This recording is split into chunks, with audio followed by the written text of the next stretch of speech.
તો લાસ્ટ લેક્ચરની અંદર આપણે રિટર્ન ઇન્સ્ટ્રક્શન જે છે ત્યાં સુધી આપણે કમ્પ્લીટ કરેલું હતું.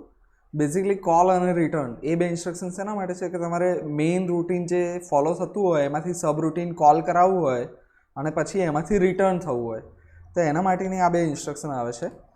હવે નેક્સ્ટ જે છે એ બે ઇન્સ્ટ્રક્શન પણ પેરની આવશે. મોટાભાગે તમે જોજો તો ઇન્સ્ટ્રક્શન્સ કેવી આવશે, પેરમાં આવશે કે SIM, RIM, push, pop, call, return, બરાબર. LHLD, SHLD આ રીતે પેરની અંદર ઇન્સ્ટ્રક્શન્સ આવતી હોય છે. તો એ રીતે પેરમાં યાદ રાખશો તો તમને વધારે ઇઝી પડશે. તો આ જોઈ લઈએ. આ ઇન્સ્ટ્રક્શન શું છે કે સેટ ઇન્ટરપ્ટ માસ્ક, બરાબર. સેટ ઇન્ટરપ્ટ માસ્ક એના ઇનિશિયલ એટલે SIM. હવે ઓપરાન્ડ એમાં કોઈ આવે નહીં. એક્ઝામ્પલ ડાયરેક્ટલી તમારે SIM સિમ એવું લખી દેવાનું એટલે ઇન્સ્ટ્રક્શન એક્ઝિક્યુટ થઈ જાય જ્યારે તમે પ્રોગ્રામ લખતા હોય ત્યારે. અને જ્યારે તમે ખાલી ઓપકોડ લખો, ઓપરાન્ડ ના હોય એટલે ઇમ્પ્લાઇડ એડ્રેસિંગ મોડ આવે. ડિસ્ક્રિપ્શનમાં એટલું છે કે it is multipurpose instructions and it is use to implement the 8085 interrupts and serial data output. હવે મેઇનલી એ છે કે મલ્ટીપર્પઝ ઇન્સ્ટ્રક્શન છે એટલે આ ઇન્સ્ટ્રક્શન જે છે એ એક્યુમ્યુલેટરના કન્ટેન્ટની એક બીટને અલગ અલગ પર્પઝથી યુઝ કરવા માટે બનાવી છે. શું થાય છે એ એક્ઝેક્ટલી તમારે ડિટેલમાં અહીંયા સમજાવવું પડશે એક બીટનું. એટલે તમે અહીંયા એક લાઇનમાં નહીં લખી શકો આ ઇન્સ્ટ્રક્શન. જોઈ લઈએ ડિટેલમાં શું છે. The instruction interprets accumulator content as follows. હવે આ એક્ઝેક્ટલી કરશે શું કે તમારી પાસે એક્યુમ્યુલેટર કરીને એક રજિસ્ટર ઓલરેડી છે, બરાબર. એ રજિસ્ટર કેટલા બીટનો છે કે 8 બીટનો રજિસ્ટર છે ઓલરેડી તમારી પાસે.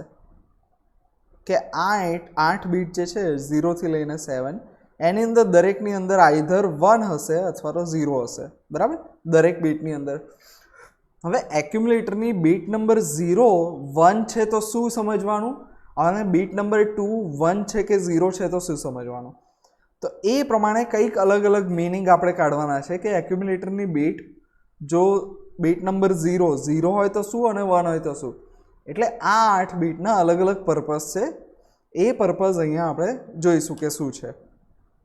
The instruction interprets accumulator content as follows. એટલે એક્યુમ્યુલેટરની અંદર હાલ જે કંઈ પણ હોય, બરાબર, એને આ પ્રમાણે એ સમજશે. તો કઈ રીતે સમજશે કે દરેક બીટને આપણે અલગ અલગ મિનિંગ આપી દીધેલો છે. જેવી રીતે તમે PSW ફ્લેગ રજિસ્ટર જોયો હશે ને એ પ્રમાણે જ આ કંઈક છે. સમજશો એટલે ખ્યાલ આવશે.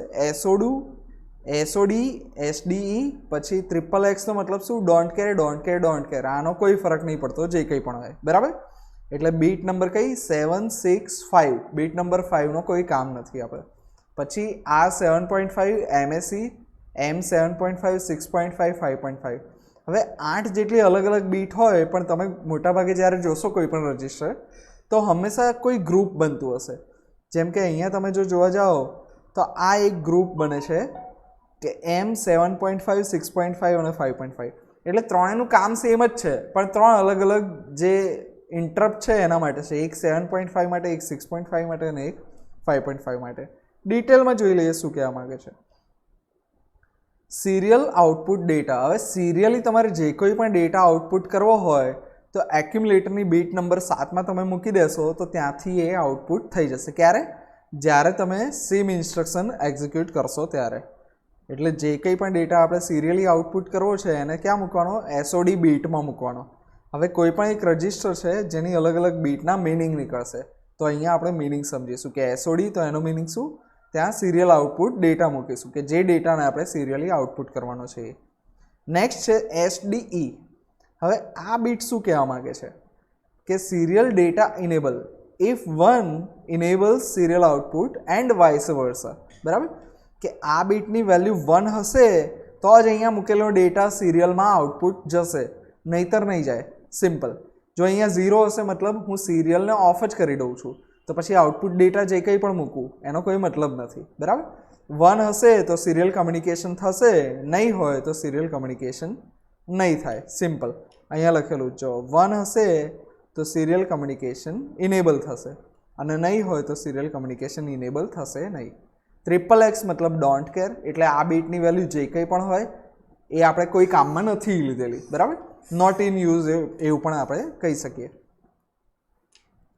નેક્સ્ટ છે R7.5. રીસેટ RST 7.5 એટલે RST 7.5 જે આપણો ઇન્ટરપ્ટ છે એને રીસેટ કરવાનું કામ કરશે. જો અહીંયા 1 હશે, બરાબર, આ જે કંઈ પણ અહીંયા કન્ડિશન સામે લખેલી છે ને શેના માટે લખેલી છે કે 1 હશે તો આ વસ્તુ થશે, બરાબર, કે 1 હશે તો આ વસ્તુ થશે. નોર્મલી આપણે જે કંઈ પણ ડિસ્ક્રિપ્શન કે એક્સપ્લેનેશન આપતા હોય શેના માટે આપતા હોય કે આ બીટ 1 છે કે એના માટે. નેક્સ્ટ છે MAC, તો માસ્ક સેટ ઇનેબલ, કે આ જે છે એ શું છે, માસ્કનો સેટ છે. તો એને ઇનેબલ કે ડિસેબલ કરવા માટે કે અહીંયા આપેલું માસ્ક સેટ જે છે એ યુઝમાં લેવાનું છે કે નથી લેવાનું, બરાબર, એના માટે આ બીટને આપણે 1 કે 0 કરી શકીએ. જો તમે શોર્ટમાં સમજો તો કઈ રીતે સમજી શકો કે આ 3 ઇન્ડિવિજ્યુઅલ સ્વિચીસ છે, સ્વિચ નંબર 1, સ્વિચ નંબર 2 અને સ્વિચ નંબર 3. પણ આ જે છે એ તમારું શું છે, મેઇન્સ છે, બરાબર, કે તમારા ઘરમાં મેઇન તમને ખ્યાલ હોય તો ફ્યુઝ આવે અથવા તો પછી તમને ખ્યાલ હોય તો શું કહેતા હોય તમે, યાર આવે છે ઘરમાં મેઇન જે સ્વિચ હોય એને શું કહીએ આપણે, કોઈને ખ્યાલ છે?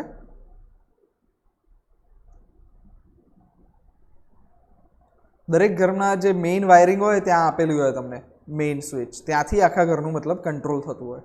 તો આ એના જોડે ઇક્વિવેલન્ટ તમે ગણી શકો કે આ જો 1 હશે તો આ બાકીના બધા કામ કરશે. જો એ જ 1 નહીં હોય, એ જ આપણે 0 કરીને મૂકી દીધું હશે તો આ બધું કામ નહીં કરે. તો ગ્લોબલ ઇનેબલ ફોર M 7.5, 6.5 અને 5.5. હવે M 7.5, 6.5, 5.5 છે શું એ જોઈ લઈએ. If 1 RST 7.5 is mask. હવે એનો મતલબ શું કે માસ્ક કરવું એટલે છુપાઈ દેવું, સંતાડી દેવું, બરાબર, કે એ દેખાશે નહીં. કે આ ઇન્ટરપ્ટ જો કોઈ યુઝર જનરેટ કરશે તો એ પ્રોસેસરને ડિસ્ટર્બ નહીં કરી શકે, શોર્ટમાં કહીએ તો. એવી જ રીતે આને જો આપણે માસ્ક કરેલું હોય તો આ ઇન્ટરપ્ટ પ્રોસેસરને ડિસ્ટર્બ નહીં કરે. અને એવી જ રીતે આને જો આપણે ઇનેબલ કરેલું હશે તો આ ઇન્ટરપ્ટ પ્રોસેસરને ડિસ્ટર્બ નહીં કરે. કે આ ઇન્ડિવિજ્યુઅલ ઇન્ટરપ્ટને આપણે ડિસેબલ કરવા માટેના ઓપ્શન છે આપણી પાસે. અને આ માસ્ક જે છે એ માસ્કને ડિસેબલ કરવા હોય તો અહીંયાથી કરી શકીએ, કે એનું ઇનેબલ ડિસેબલ પાછું અહીંયાથી છે. ખ્યાલ? તો આ જે આખું સિમ ઇન્સ્ટ્રક્શન છે એ શું કરશે, એના માટે આપણે શું કરવાનું કે કોઈ પણ વસ્તુ આપણે અલગ અલગ વસ્તુ કરવી છે. ફોર એક્ઝામ્પલ માસ્કને ઇનેબલ કરવા છે, આ બધી અલગ અલગ બીટને મારે સેટ કરવી છે. તો એક એક્ઝામ્પલ થ્રુ તમને સમજાવું કે શું થાય છે એક્ઝેક્ટલી. કે મારે એવું કંઈક કરવું છે કે હું તમને એક્ઝામ્પલ થ્રુ સમજાવું કે શું થાય છે. કે સૌથી પહેલાં આપણે જોઈ લઈએ કે શું છે 5.5, 6.5, 7.5. તો એ 3 બીટની વેલ્યુ હું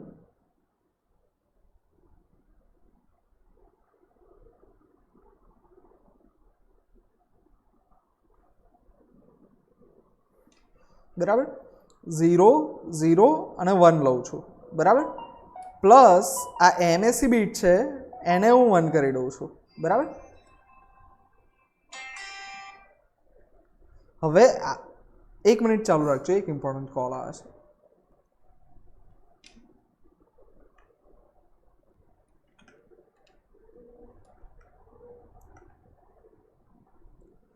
અને આની વેલ્યુ આપણે 1 રાખેલી છે, બરાબર, ત્યાં સુધી હતા. હવે R 7.5 એની વેલ્યુ 0 કે 1 આપણે એને 0 રાખી દઈએ અત્યારે. તો એનાથી શું થાય છે, અને આની વેલ્યુ 0 કે 1 કોઈ પણ હોય ફરક નહીં પડતો, કારણ કે આ આપણે યુઝમાં નથી લેવાના. પછી SD જે છે એની વેલ્યુ આપણે 0 કરી દઈએ છીએ અને આની વેલ્યુ 1 કરીએ છીએ. હવે આ આખું શું કર્યું છે મેં કે એક્યુમ્યુલેટર મારી પાસે જે છે, જે આપણે મેઇન રજિસ્ટર છે પ્રોસેસરનો, એની અંદર કંઈક આવી મેં બીટ સેટ કરી દીધેલી છે, બરાબર. મેં એની અંદર આવી કોઈક બીટ પેટર્ન સેટ કરી દીધેલી છે કે 0, 0, 1, 1, 0, પછી અહીંયા કોઈ પણ હોય 0 અને 1. તો આ શું કહેવા માગે છે કે જ્યારે આપણે ઇન્સ્ટ્રક્શન સિમ એક્ઝિક્યુટ કરશું એક્યુમ્યુલેટરની વેલ્યુ, પહેલું સ્ટેપ આ કરવાનું અને બીજું સ્ટેપ એ કરવાનું કે SIM આવી સિમ કરીને ઇન્સ્ટ્રક્શન એક્ઝિક્યુટ કરવાની. તો આનાથી ફરક શું પડશે? ફરક એ પડશે કે 1 બાય 1 જે અલગ અલગ બીટ છે એ પહેલાં ચેક થશે. કે સૌથી પહેલાં MAC ચેક થશે. MAC 1 છે તો આ બધા માસ્ક કન્સિડર કરવાના નથી, તો આ બધા માસ્કનો કોઈ મતલબ નથી. અહીંયા આપણે શું કરેલું છે, એમએસસીની વેલ્યુ 1 કરેલી છે અને પછી માસ્ક ચેક થશે કે માસ્કમાં શું છે, એકની વેલ્યુ 1 છે અને બાકીના બેની વેલ્યુ 0 છે. તો 7.5 એટલે RST 7.5 છે એને માસ્ક કરી દેશે, એટલે એને છુપાઈ દેશે, એ પ્રોસેસરને ડિસ્ટર્બ નહીં કરી શકે. અને બાકીના બે જે છે એની વેલ્યુ 0 કરેલી છે, એટલે માસ્કને આપણે 0 કર્યા, મતલબ એ એને ડિસ્ટર્બ કરી શકશે. તો આ 4 બીટનો પર્પઝ સોલ્વ થઈ ગયો. હવે નેક્સ્ટ બીટ આવી R7.5. તો એનું પર્પઝ શું લખેલું છે કે રીસેટ RST 7.5.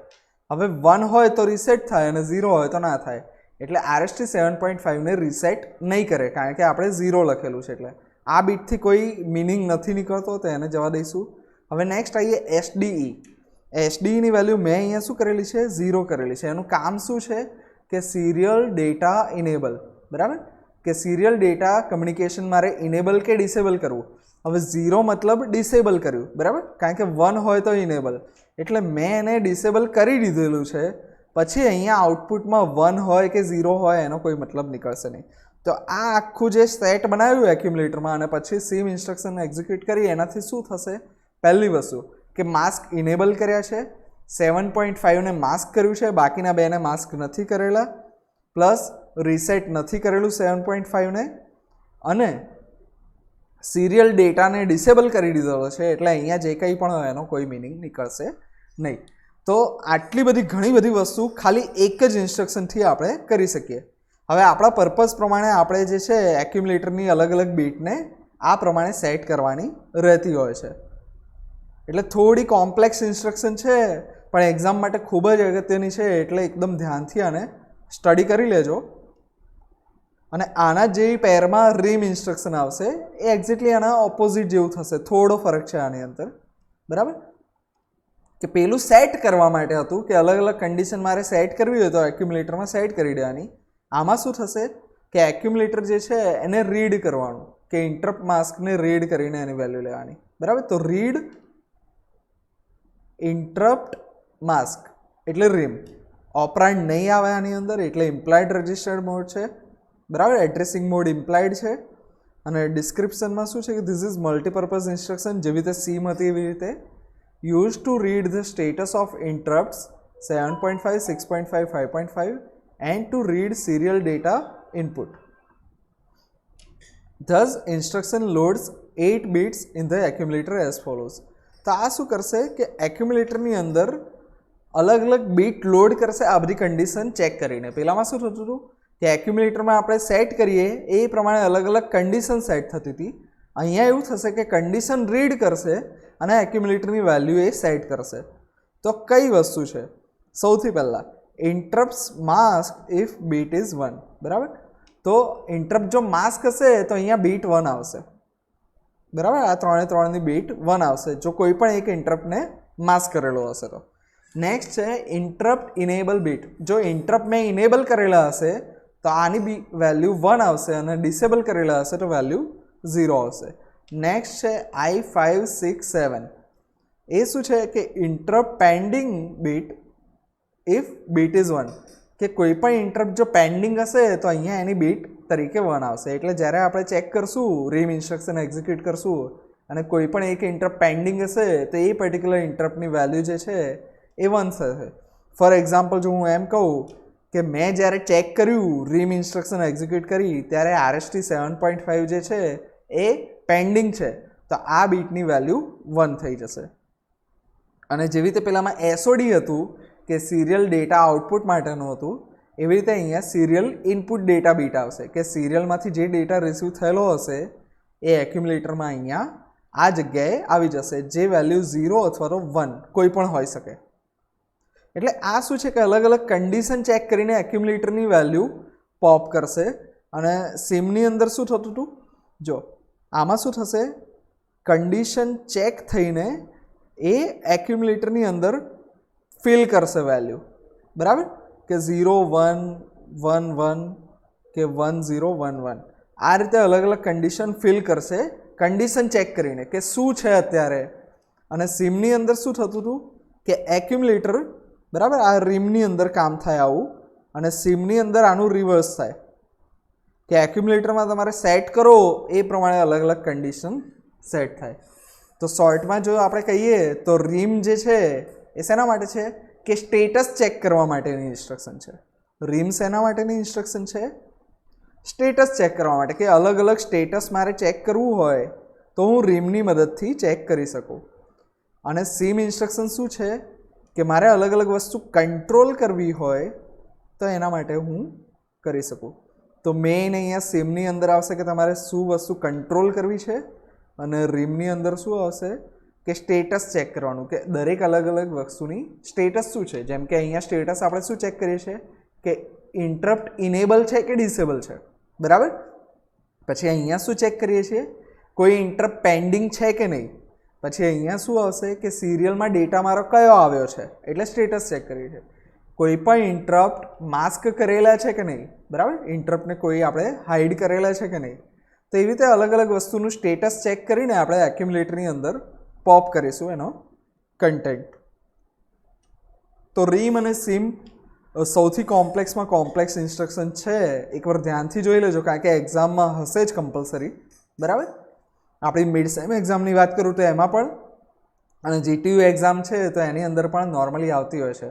મેં તમને સમજાવ્યું એકદમ ડિટેલમાં છે, પણ તમારે અહીંયા એટલું ડિટેલમાં નથી લખવાનું. તમે જોશો તો ખાલી ફોર્મેટ લખવાનું, એક્ઝામ્પલ લખવાનું, એડ્રેસિંગ મોડ લખવાનું, શોર્ટમાં ડિસ્ક્રિપ્શન લખવાનું, અને યાદ રાખવાનું ખાલી રહેશે કે રીમ તો એની અલગ અલગ બીટનો મિનિંગ શું છે.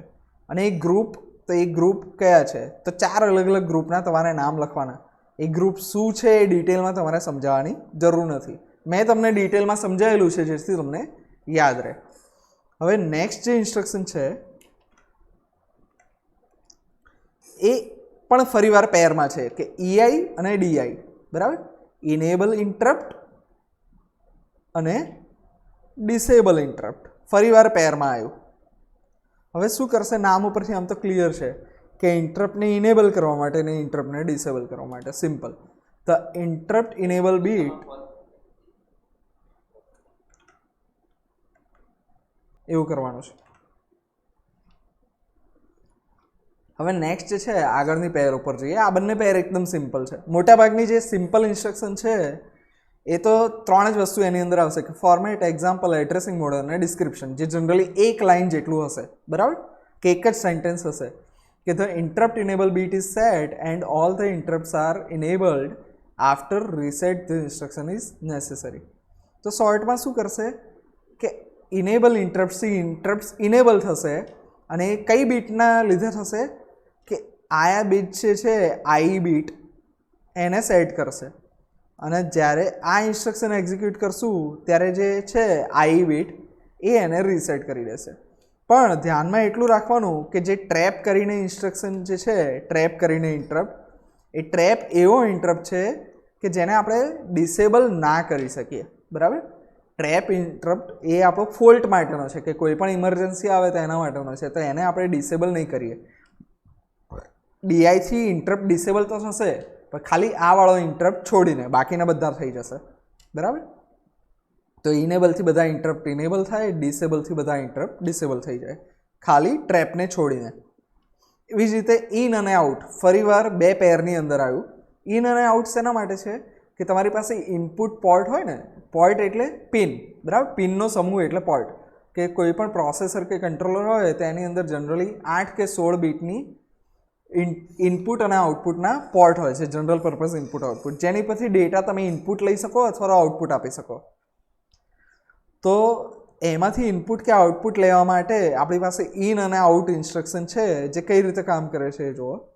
શું લખેલું છે કે input data to accumulator from a port with 8-bit address, બરાબર. તો શું થશે કે આપણી પાસે પ્રોસેસરની અંદર અલગ અલગ પોર્ટ્સ હશે, કે આ મારા પ્રોસેસરની આઈસી છે ફોર એક્ઝામ્પલ, બરાબર. એ પ્રોસેસરની અંદર આવી રીતે અમુક પિન્સ હોય છે, લગભગ 8ના પેરમાં આવશે. તો એ પોર્ટનું એડ્રેસ આવશે કે આ પોર્ટ ઉપરથી મારે રીડ કરવું છે, આ પોર્ટ નંબર 0 છે, બરાબર. એવી જ રીતે બીજો એક પોર્ટ આવશે, પોર્ટ નંબર 1. પછી એવી રીતે ત્રીજો એક પોર્ટ આવે, port number 2, P0, P1, P2, આ બધા પોર્ટના અલગ અલગ એડ્રેસીસ હોય, બરાબર. તો તો મારે કયા પોર્ટ ઉપરથી રીડ કરવું છે એના માટે હું ડાયરેક્ટલી પોર્ટનું નામ નહીં આપી શકું, હું શું આપીશ, એડ્રેસ આપીશ કે આ પોર્ટ ઉપરથી મારે જે ડેટા આવે છે ઇનપુટ, કે આ પિન 0 છે, આ પિન 1 છે, આ પિન 0 છે, આ બાકીની બધી પિન 1 છે. તો અલ્ટિમેટલી જે મને 8 બીટનો ડેટા મળશે એ ડેટા મારે શેમાં લેવાનો છે, એક્યુમ્યુલેટરની અંદર લેવાનો છે. તો એ કામ કોણ કરી આપશે કે અહીંયા જે ડેટા આવ્યો એને એક્યુમ્યુલેટરમાં લેવાનું કામ એટલે કહેવાય ઇનપુટનું કામ. તો એ કામ કરશે ઇનવાળી ઇન્સ્ટ્રક્શન. તમે ઇનવાળી ઇન્સ્ટ્રક્શન કઈ રીતે યુઝ કરશો કે ઇન અને 8 બીટનું પોર્ટ એડ્રેસ, કે કયા પોર્ટ ઉપરથી તમારે ડેટા રીડ કરવો છે. તો ઇન અને 07 હેક્સ, બરાબર, કે 07 હેક્સ જે પોર્ટનું એડ્રેસ છે ત્યાંથી ડેટા લાવીને તું એક્યુમ્યુલેટરમાં મૂકી દે. આ એ કામ કરશે. હવે નોર્મલી તમને લોજિક એવું ચાલે કે પોર્ટ ઉપરથી એક્યુમ્યુલેટરમાં લેવું એટલે ઇનપુટ લઈએ છીએ તો ઇન ઇન્સ્ટ્રક્શન આવે. એવી જ રીતે આઉટ ઇન્સ્ટ્રક્શન શું કરશે, એનું એક્ઝેક્ટ ઓપોઝિટ, કે એક્યુમ્યુલેટરમાં જે ડેટા છે એને પોર્ટ ઉપર મોકલવો. બરાબર, કે એક્યુમ્યુલેટરમાં જે ડેટા છે એને પોર્ટ ઉપર મોકલવો એ કામ કોણ કરશે, આઉટ ઇન્સ્ટ્રક્શન કરશે, જે આના જસ્ટ પછી આપણે જોઈએ છીએ. બરાબર, કે output data from accumulator to a port with 8 bit address. Format exact same રહેશે આઉટ અને 07x. બરાબર, કે જે કંઈ પણ ડેટા એક્યુમ્યુલેટરમાં પડ્યો છે, જો અહીંયા ખાસ ધ્યાનમાં રાખવાનું એ છે કે એક્યુમ્યુલેટર બધે ઇન્વોલ્વ થાય છે, કંઈ પણ હોય અલ્ટિમેટલી એક્યુમ્યુલેટર ઇન્વોલ્વ થશે વચ્ચે. અને એ ક્યાં રિટર્ન થશે, 8 બીટના એડ્રેસ ઉપર, કે જે પોર્ટનું આપણે એડ્રેસ આપેલું છે એ પોર્ટ ઉપર એ રાઇટ થઈ જશે. તો આ એક પેર પતી. હવે બાકીના બે જે છે એકદમ સિમ્પલમાં સિમ્પલ છે, નો ઓપરેશન અને હોલ્ટ. આ બે પતશે એટલે લગભગ આ છેલ્લા છે. Okay done. આ પતે એટલે આપણો મિડસેમ 2 PA2 માટેનો સિલેબસ અને અસાઇનમેન્ટ નંબર 1, બરાબર, એ કમ્પ્લીટ થઈ જશે. તો શું છે કે નો ઓપ એટલે નો ઓપરેશન. આ ઇન્સ્ટ્રક્શનથી એ કંઈ જ કામ નહીં કરે, સિમ્પલ એટલું કરશે કે મારું ટાઈમ સાયકલ આ રીતની ચાલતી હોય ને તો એને વેડફશે. સિમ્પલ, કે નો ઓપરેશન કરશું એટલે એક ટાઈમ સાયકલ ગઈ ત્યાં સુધી એ કંઈ જ કામ નહીં કરે. એટલે શું થશે કે બાકીના કોઈ પેરિફેરલ ધીમા કામ કરતા હોય કે મારે કંઈ કામ નથી આવ્યું તે વસ્તુ મને નો ઓપરેશન કરી આપશે. કે ઇન્સ્ટ્રક્શન ફેચ થશે, ડીકોડ થશે, એક્ઝિક્યુટ થશે, પણ એક્ઝિક્યુટ કરવા માટે એની પાસે કંઈ કામ નથી આપેલું એટલે ખાલી એ એમને બેસી રહેશે, કંઈ કામ નહીં કરે. અને ફરી એકવાર ઓપરાન્ડ છે નહીં એટલે implied addressing mode. The instruction is fetched and decoded, however no operations are executed. કારણ કે એક્ઝિક્યુટ કરવા માટે કંઈ છે જ નહીં. લાસ્ટમાં આવે HLT, halt and enter wait set. આ શું કરશે, HLT એટલે હોલ્ટ માટેનું છે. હોલ્ટ એટલે સ્ટોપ થઈ જવું. બરાબર, આની અંદર પણ કોઈ ઓપરાન્ડ નહીં આવે એટલે ઇમ્પ્લાઇડ એડ્રેસિંગ મોડ. અને શું કરશે, stop execution from next instruction onward. આ નોર્મલી ક્યારે યુઝ થતો હોય છે કે આપણે કોઈ પણ એસેમ્બલી લેંગ્વેજનો કોડ લખશું તો લાઇન નંબર 1, 2, 3, 4 આ રીતે કોડ લખશું અને છેલ્લે કોડ પતે એટલે આપણે HLT લખશું, કે પહેલી, બીજી, ત્રીજી, પછી લાસ્ટ લાઇન આવી જાય એટલે એના પછી આપણે HLT લખી દઈશું. HLTનો મતલબ શું થશે કે અહીંયા મારો પ્રોગ્રામ પૂરો થઈ ગયો છે, હવે આગળ કંઈ કામ નથી કરવાનું. તો આટલે સુધી તમારા PA2ની અંદર હશે. ઓલમોસ્ટ ઇન્સ્ટ્રક્શનવાળો જે પાર્ટ છે એ જ હશે, બાકીનું કદાચ જ રેરલી કંઈક હશે. એટલે બધી ઇન્સ્ટ્રક્શન જે છે એ મેં ઓલરેડી મતલબ રેકોર્ડ કરીને રાખેલી છે, જે આજ રાતના યુટ્યુબ ઉપર અપલોડ કરી દઈશ. એટલે શનિ રવિ તમારી પાસે 2 દિવસ છે અને લગભગ 4 કે 5 લેક્ચરનો કન્ટેન્ટ છે, લગભગ 2-2.5 કલાકનો કન્ટેન્ટ હશે. તો એ શાંતિથી જોઈ લેજો એટલે બધું એની અંદર કવર થઈ જશે. અને આ જે તમારી પાસે રિટર્ન નોટ છે એ જોઈ લેજો એટલે લગભગ બધું તમને રિવાઇઝ થઈ જશે. તો આજના લેક્ચરમાં આટલું જ રાખીએ છીએ. Thank you.